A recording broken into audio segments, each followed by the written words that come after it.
All right, sorry for the technical delay. I try to be on time. So thank you very much for the invitation. It's a great honor and pleasure to be here. So I will try not to defend, but at least to give my view on the machine learning side, which I think is a good continuation of the previous talk.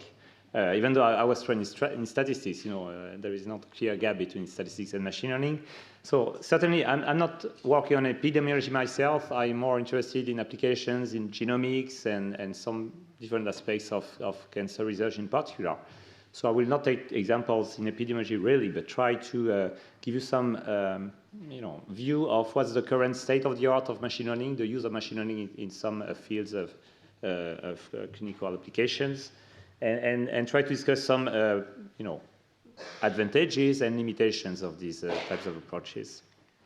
So first, again, I was saying I'm not, okay, I realize the left part of my slides will be cut. Let me try just to restart the full screen mode.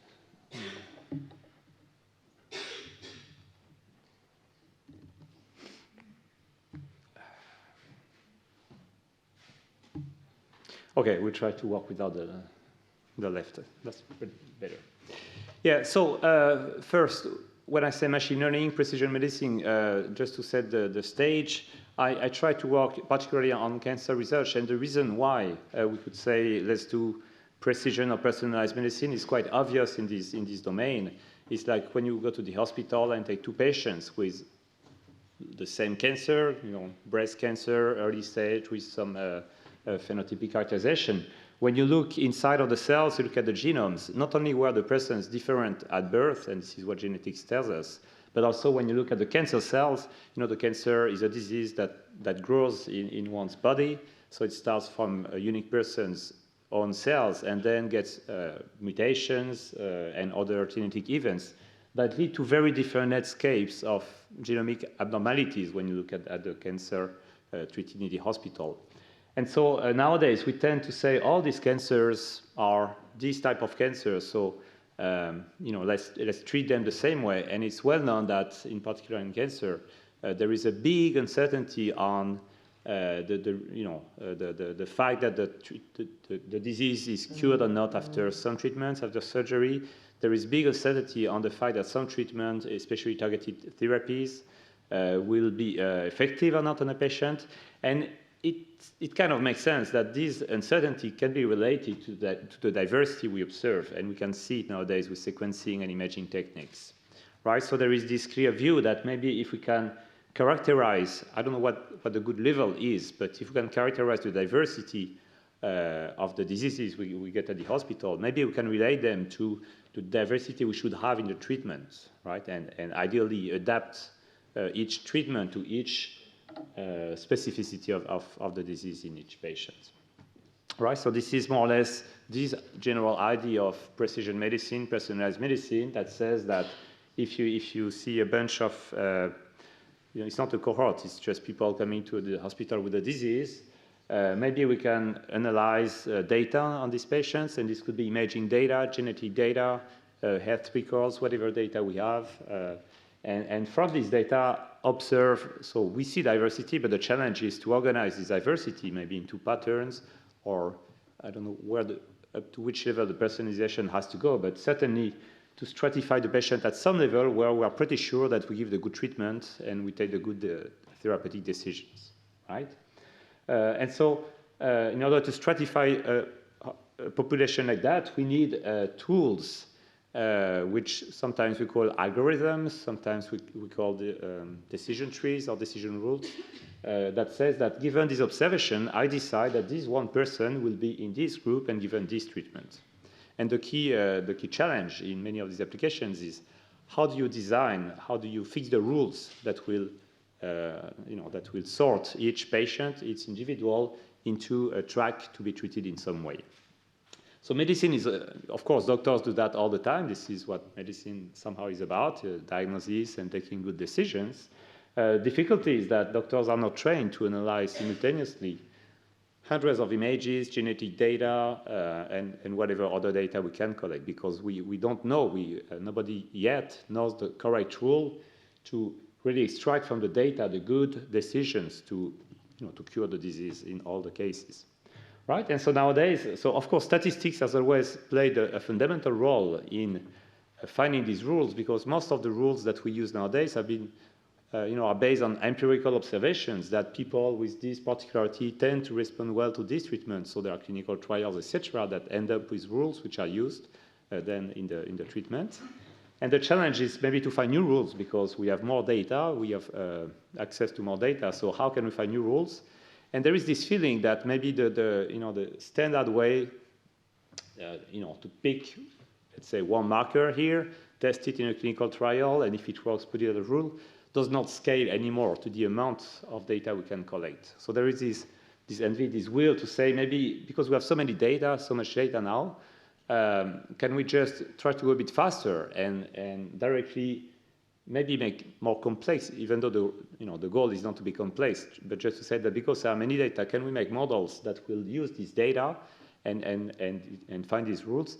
And it seems that nowadays, so what I will define as machine learning, which is not in a position, but let's say an expansion in statistics in this case, could play a role by being by providing tools that are pretty good at collecting this data, and when you compare complex data to some phenotype that we want to predict, at making a relationship, which is questionable for many things. We are not looking at causality, we are not looking at these kind of things, but at least in terms of prediction power, seems to be state of the art. So I guess there's lots of activity nowadays, to define prognostic markers, predictive markers, etc., based on machine learning approaches, which are a bit different from what we used to do in the previous decades. Right, so machine learning, let me just demystify what I mean by that. It's as I said, for me, it's just a continuation of standard statistics. We said that logistic regression is the standard, the gold standard in GWAS, etc., linear models, etc.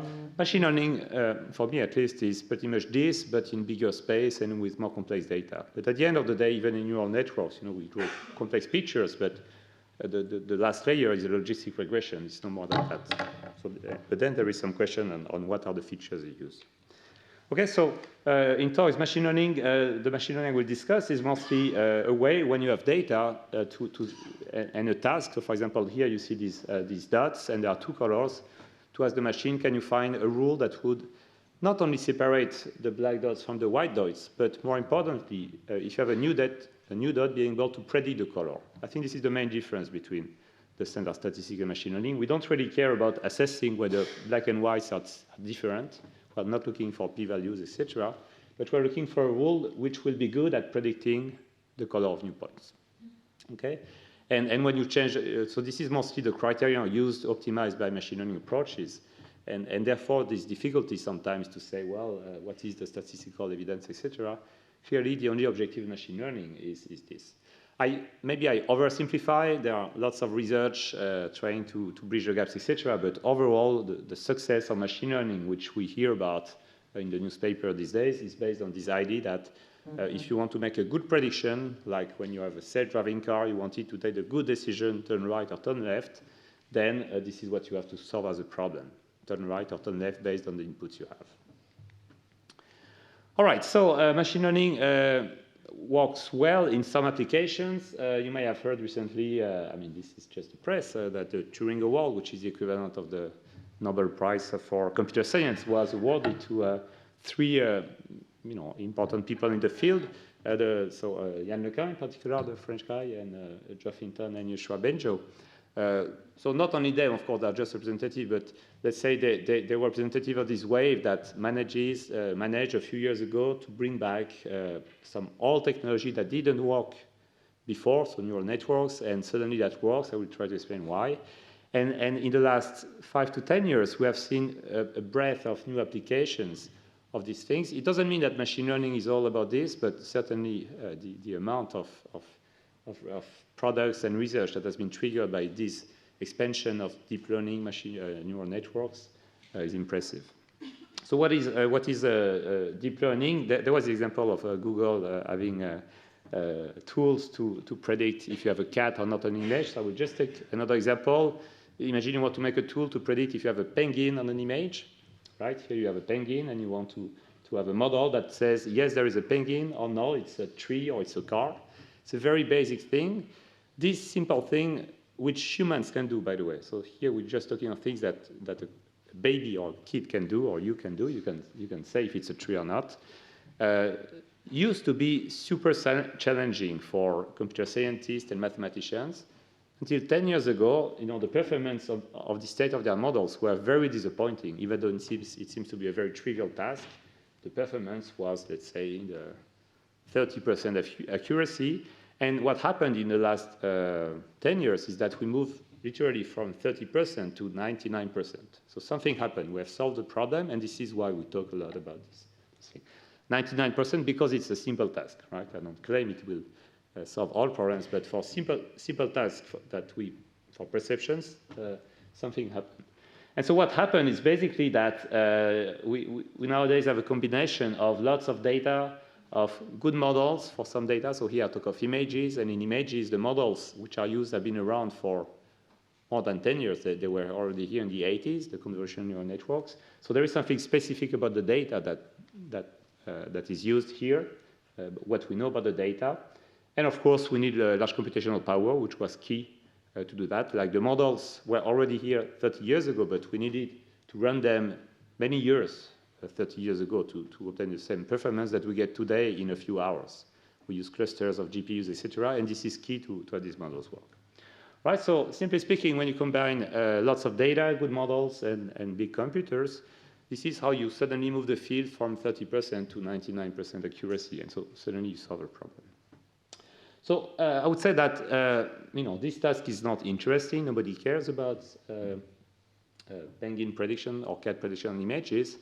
But surprisingly enough, just this task triggered a lot of applications in other fields. If you take your smartphone or your digital camera or your self-driving car, they all do image recognition, and more or less they use tools that were first derived from super simple tasks like object recognition. And more or less, there is a possibility when you stay in the space of images to export some of the models to new tasks. And it goes as far, literally, as when you have enough data to train a good model to discriminate cats and penguins and trees. More or less, you can take this model and apply it to histopathology images in order to decide whether you have cancer cells or not. So it seems to be very different images, but at least many things in the models capture things about images, about texture, etc. And somehow, of course, you do something, right? You don't take exactly the same model, but all the data which were collected on some tasks were able to learn parameters, etc., of a big model that can be adapted to some other applications. And this is key, I would say, to many applications in images, where because Google and other companies have lots of standard data, they are able to train big models for some tasks, and these models then can be exported and adapted to other tasks. So in the field of medicine, we hear a lot about, for example, these models to analyze medical images. There's lots of medical images. You can think of radiology, histopathology, skin images for dermatology, etc. And I think all these fields are being disrupted nowadays with, it's not always a clear win, but at least the fields are disrupted by these new technologies that suddenly bring tools that seem to have some applications very good performance. Right, so let me just mention just a few of these applications to illustrate that I'm not talking of the future, I'm talking of today and products which are in clinical trials, which are sold by companies, which are published by academic labs.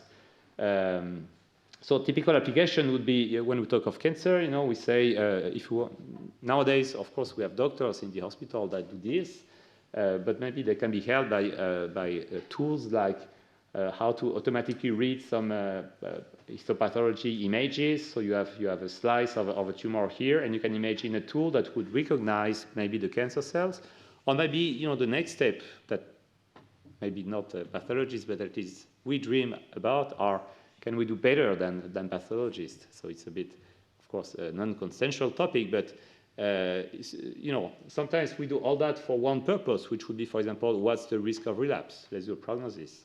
And nowadays, the risk of relapse is first evaluated by someone assessing the image, grading the image, looking at many features, and taking a decision.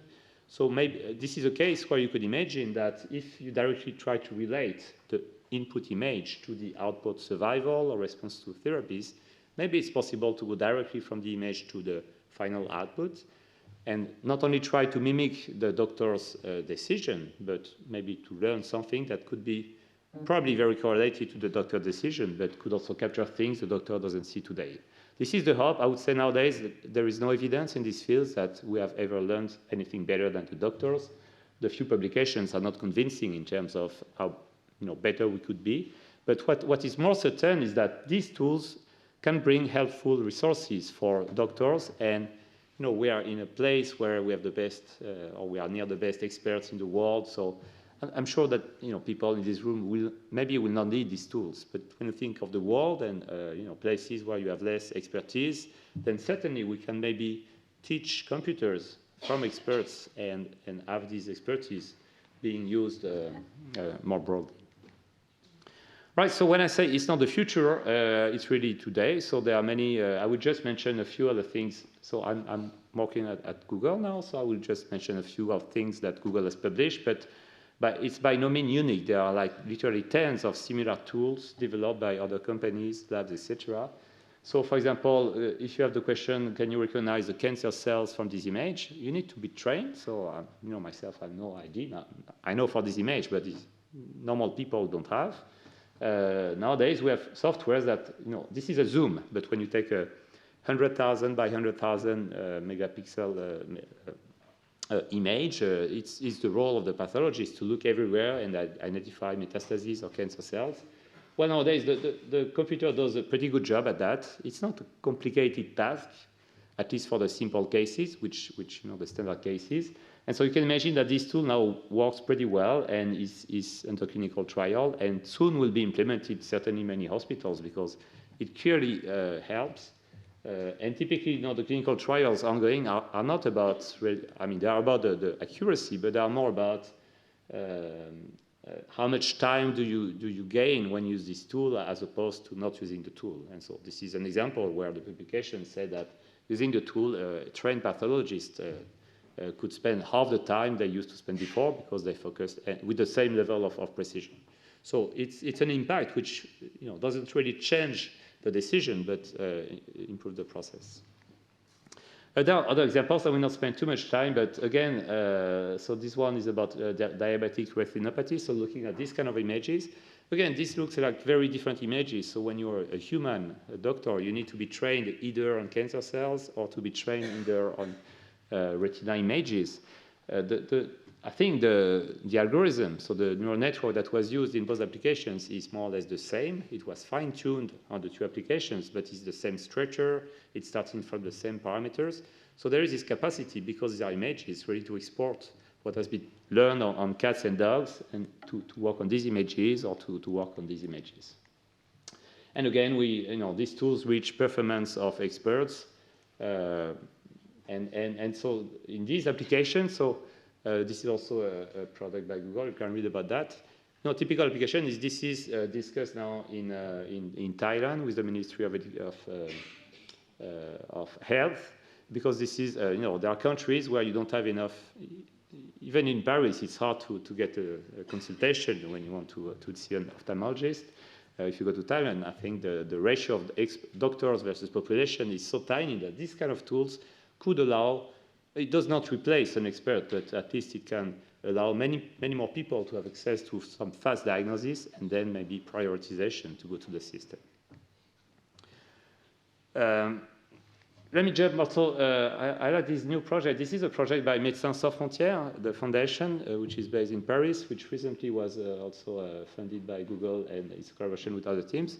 So this thing is about machine learning. Again, it's not very challenging, I think, in machine learning, so it's not developed yet. It's a starting project. The goal is to develop an app on a smartphone to automatically read antibiograms. And so an antibiogram is just a way to test resistance to antibiotics of bacteria. So this is something which is used in the case of MSF in many refugee camps. So there are many local hospitals in the camps, and they don't have enough clinical expertise. So the current situation is they do tests in the camps, the pictures are sent to a central lab in Europe or in the US, which when they have time, they read the slide and say, well, because of that, you should give this antibiotic or not.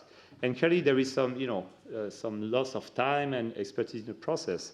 And so here the goal is to directly embed locally the people with an app that will not be as good, certainly, as the best experts in New York and in Paris, but that will change, for the fact, this is a field where we need to take fast decisions, because when people are infected, it's a question of hours before you cut the legs or they die.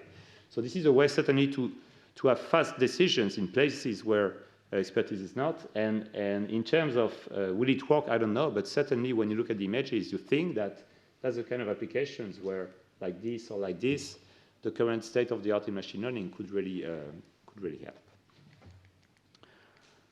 Okay, so this was the good side, and I skipped one of them, which is about areas I just mentioned, images. Let me just say that certainly for images, we have technologies that have progressed very fast in recent years. It's not only images, maybe the second other field that has benefited a lot from progress in machine learning is natural language processing.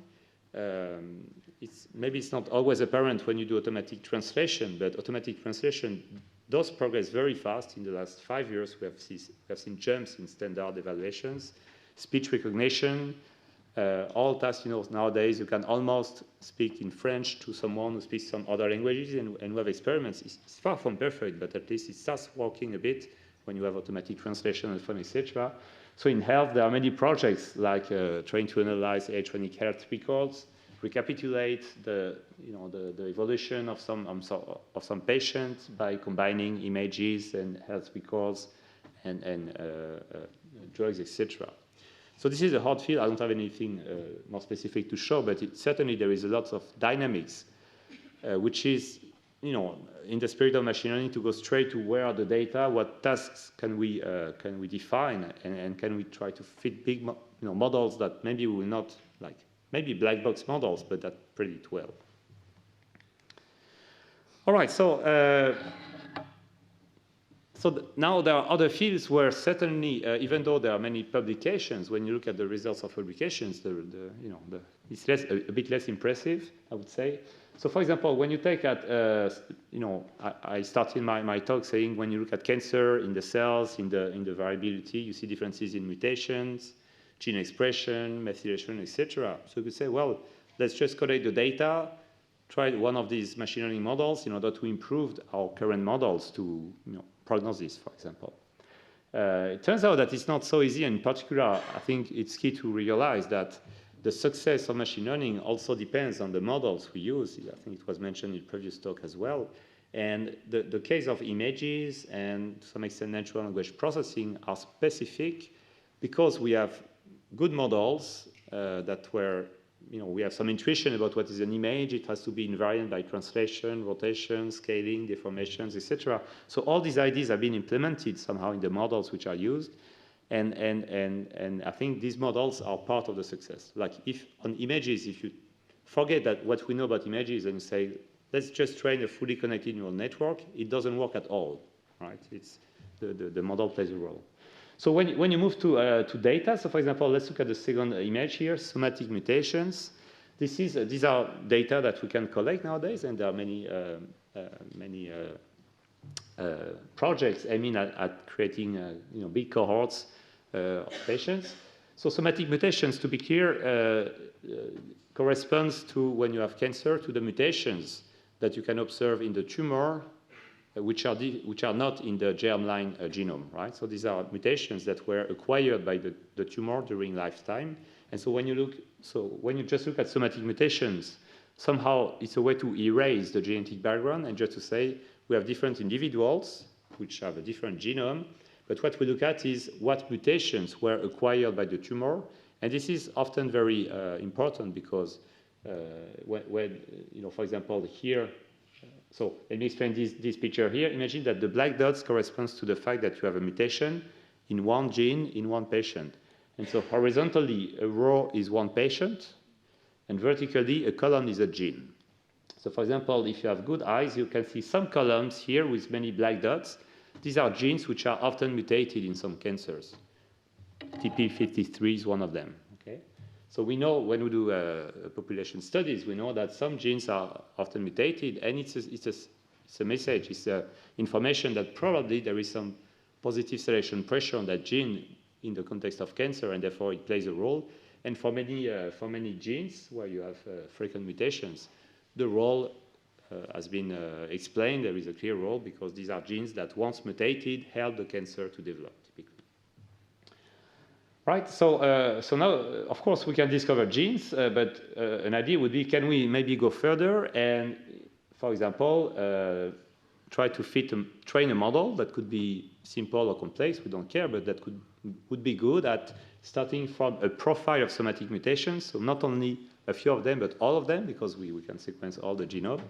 Can we, from a profile, predict whether the patient will respond to a treatment, or predict whether what is the risk of relapse within 5 years, in which case we adapt the treatment if we have a good prediction. Okay? So this is typically, when you formulate it this way, we are not, I don't formulate it as a biomarker, like try to understand the disease. I'm just asking, can we improve the prediction that we use today, because this will directly impact, if doctors use it, this will directly impact how we treat patients. So this is typically something that you can try to solve with logistic regression or more complex models, but this is challenging. And the first challenge is certainly in the numbers, right? So, I said the good machine learning was because we have many data. Here, of course, UK Biobank is a good example. We start having big cohorts, but still these cohorts are tiny. I mean, I don't know what the good ratio here, but the raw number versus the complexity of the data we can collect is very far from what we have in other fields. Right? So remember, we are talking about recognizing cats and penguins on images. To make it work, it seems to be a simple task. You can do it by eyes. We need literally tens of thousands of each class. So, when you have many classes, the typical deep learning models for images were trained on millions of images. Okay? So we need millions of things, but here, because the task is certainly more complicated, like the signal is weaker, we can expect that it will be challenging to expect to have a magical model reaching, perfect accuracy from just a few hundreds of thousands of samples when you compare it to the number of features you look at. Right. Second thing is the structure, right? There is no clear structure when I say the images are invariant by translations, etc. Here we have no good idea. I mean, this is a research topic, but it's not obvious what would be a good structure of the model to train based on this data. So when you're in a changing situation, there are many problems. One of them is that the accuracy sometimes is not very good. When you compare, this is just to illustrate, when you compare the accuracy of prognosis based only on standard clinical variables versus, in this case, is full gene expression models, there is no impressive gap, like you would say. Suddenly you look at tens of thousands of features. We should do better than just looking at 5 features. Sometimes you don't see a big jump. Turns out that this is an old paper a bit, but there has been some follow-up. It's clear that when you have more data, the performance increases. So certainly there is hope to go higher with all the genomic data, but certainly the limitation in N, the number of samples, creates a lack of improvement. Second thing which is common is, so this is not machine, this is statistics, is that when you fit model with small data on large features, many features, it's hard to be robust when you look at markers. So the classical example is the gene signatures. Many people did gene signature for prognosis, and there is basically no overlap at the gene level between them. So it's certainly a property of the fact that you fit models on hundreds of samples in tens of thousands of dimensions. So which is very bad when you think of it as a discovery tool, right? Okay, so what to do, and I will conclude on a few comments on that. So first idea would be, let's collect more data, because certainly more data, as soon as you have some inference process, statistics or machine learning, more data helps. Or maybe if you cannot have more data, improve your models. Just one comment on more data. Certainly more data helps. Now, however, it's clear, there are some theorems, but I would just show a figure. It's clear that the improvement you can get by more data, sometimes, as a decreasing, how do you call that? The rate of improvement decreases with the numbers. Right, so this is just an example, again, on a machine learning task, but which is representative of many other tasks. Suppose you fit a model on data, and you say, I want to have more data so that my model gets better. This is the performance vertically of an object recognition tool. So input is image, output is what is the object. Okay, this is a well-understood problem. It works well. This is a publication that shows that if you train your model on only 10 million images, this is the small numbers in this field, you get state-of-the-art models, which is good. Now, if you're in a big company, you can afford not having 10 millions, but 30 millions, or 100 millions, or 300 millions. Right? These are images. We can collect them on the web. And it's very nice to see that our state-of-the-art can be improved significantly. The performance increases, so certainly having more data, we know when we have more data how to have better models that predict better. But you see that the improvement here, and it's often the case, is logarithmic in the sense that to have, let's say, 1% improvement, you need to multiply your data by a constant factor. Like each time you double your size, you will get your, let's say, 1% improvement. So it's a good news that it's true that more data helps, but realize that, if you say our project today is to have this amount of data, we want to improve, then you have to think in terms of multiplicative factor. Like, should we multiply by 2, by 10, by 100, by 1,000? And each time you multiply by a power, you will have a small increase. Okay? So in some fields like images or text or even self-driving cars that can drive, this makes sense because there is basically no limit in the amount of data I can collect. But in medical data, this will certainly be a limitation. All right, so I will certainly stop. I will not go further, but just say that the other option is to try to be smarter and say, well, let's, given that we cannot have 300 million genomes of people with neuroblastoma, what can we do? Maybe we can be better in the model, and be better in the models. I have no magic recipe, but there's lots of research on including prior knowledge, being more constraints. We talked of the link between SNPs and genes and pathways, etc. So there is lots of knowledge in biology that certainly can help reduce the complexity of the space we investigate, and therefore, for a given number of data, increase the power of the model. So not the statistical power, but the accuracy that will result from the model. And a related question, which also I think has been understudied in genomics and this field, is how to represent the data. Like, this is a vector of gene expression. People say, well, when you measure gene expression, you have a table of values, so it's a vector. Then you can make a linear combination, etc. But you could do many other things. Think of the mathematical space, etc., the invariance, the technology, etc. And certainly, this is less automatic, but there is a lot to be gained here by a finer study of what we know. Just like people did in images and speech about what do we know about images, what is the invariant, what is the signal versus the noise, etc. I think there is not enough study in that, and this kind of big impact on the performance. All right, I'll stop here. And so, conclusion, I think there is lots of promise, machine learning.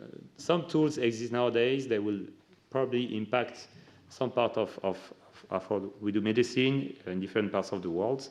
And there are many, many challenges. And I think the question of relating machine learning is more statistical approach is certainly key in some things, especially when we look at discovery. Here I just talk of prediction.